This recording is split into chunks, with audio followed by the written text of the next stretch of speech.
itu diambil, dibentuk sedemikian rupa, dianggap terdiri dari bagian kepala, bagian tangan kanan kiri, badan kaki juga kanan kiri, dan kemudian diberi doa, diberikan melalui seorang pemimpin upacara yang baru melalui proses ekajati yang disebut dengan atau yang disebut jabatannya adalah walaka.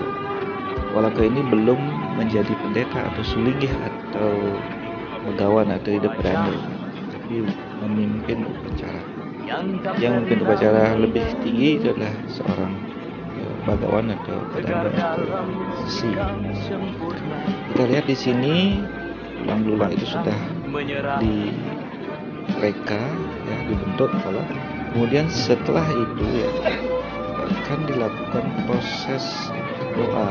Bahkan pada saat proses ini ada beberapa anggota keluarga inti harus ada di sana.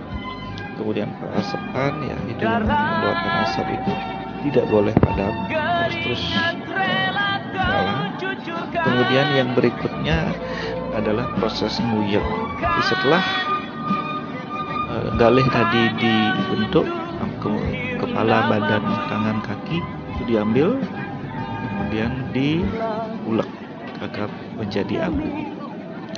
Seluruh anggota keluarga dekat wajib hukumnya untuk melakukan nguyek ini, karena nguyek ini bukan semata-mata nguyek sedemikian. Inilah pendidikan spiritual yang diturunkan oleh para leluhur yang kemudian di situ merupakan satu sumbangsih karma baik. Seluruh dari anggota keluarga dekat itu mendoakan, melakukan karma baik, menyumbangkan karma baik agar sang meninggal nanti masuk alam nirwana.